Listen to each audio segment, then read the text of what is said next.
భారత్ లో ఎన్నికలకు ముందు కాంగ్రెస్ అగ్రనేత రాహుల్ గాంధీతో పాటు మరికొందరు విపక్ష సభ్యులు లండన్ లేదా అమెరికాలో పర్యటించడం, పార్లమెంట్ సమావేశాలకు ముందు హిడెన్బర్గ్ లాంటి నివేదికలు దేశంపై దాడి చేయడం సాధారణమైన అంశంగా మారింది. తాజాగా 3 రాష్ట్రాల ఎన్నికల వేళ ఇండీ కూటమిలో ముఖ్య నాయకులంతా అగ్రరాజ్య బాట పట్టారు. అదే సమయంలో ఆ దేశానికి చెందిన కొందరు కీలక అధికారులు ఇటీవలే భారత్లో పర్యటించారు. అటు అమెరికాలో అధ్యక్ష ఎన్నికలు, ఇటు మన దేశంలో 3 రాష్ట్రాల్లో అత్యంత కీలక ఎన్నికలు జరుగుతున్న నేపథ్యంలో విపక్ష రాజకీయాలను ఓసారి విశ్లేషించుకుందాం. సార్వత్రిక ఎన్నికల తర్వాత కేంద్రంలో మోడీ నేతృత్వంలోని సంకీర్ణ ప్రభుత్వం ఏర్పాటైన తర్వాత జరగబోతున్న 3 రాష్ట్రాల ఎన్నికలు ఇటు ఎన్డీఏ అటు ఇండీ కూటములకు అత్యంత కీలకం కానున్నాయి. ఈ 3 రాష్ట్రాల్లో ఏ కూటమి విజయం సాధించినా ఆ తర్వాత జరగబోయే రాజకీయ పరిణామాలు మరో లెవెల్లో ఉంటాయి. ఒకవేళ విపక్ష కూటమి విజయం సాధిస్తే వారు మరింత శక్తివంతంగా మారుతారు. కేంద్రంపై మరింత దాడి చేసేందుకు అవకాశం దొరుకుతుంది.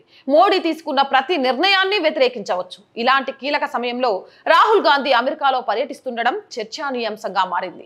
అయితే ఈసారి రాహుల్ తో పాటు ఇండీ కూటమి నాయకులైన Tamil Nadu CM Stalin, Karnataka deputy CM DK శివకుమార్లు సైతం అమెరికా పర్యటనలో బిజీగా ఉన్నారు. ఈ ఇద్దరికి డెమోక్రటిక్ అధ్యక్ష అభ్యర్థి, ప్రస్తుత అమెరికా ఉపాధ్యక్షురాలు కమలా హారిస్ ఆహ్వానం పలికారు. అక్కడ వీరంతా కలిసి డెమోక్రటిక్ బృందంతో పాటు జార్జ్ సోరెస్ గ్రూప్ తో మంతనాలు జరుపుతున్నట్లు సమాచారం. మరోవైపు ఇటీవలే అమెరికాకు చెందిన అధికారులు కొందరు భారత్ లో పర్యటించారు. ఈ సందర్భంగా ఇక్కడ ఇండీ కూటమి నాయకులతో వరుసగా భేటీ అయ్యారు. అమెరికా రాయబారి ఎరిక్ గార్సెట్టి కాంగ్రెస్ అధ్యక్షుడు మల్లికార్జున ఖర్గేను కలిశారు.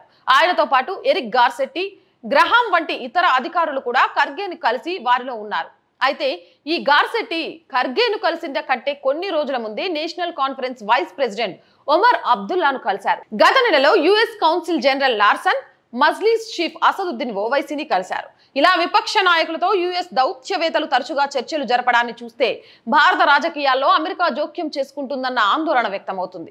ఇదంతా జార్జ్ సోరెస్ నేతృత్వంలోనే జరుగుతుందన్న అనుమానాలు వ్యక్తమవుతున్నాయి. ఎందుకంటే అమెరికా రాయబారుల భేటీ తర్వాతే కాశ్మీర్లో కాంగ్రెస్ ఎన్సీ పొత్తు ఖరారైంది. అలాగే హర్యానాలో ఆప్ కాంగ్రెస్ మధ్య పొత్తు చర్చలు ప్రారంభమయ్యాయి. కానీ చిట్ట చివరకు అది బెడిసి కొట్టిందనుకోండి, అది వేరే విషయం.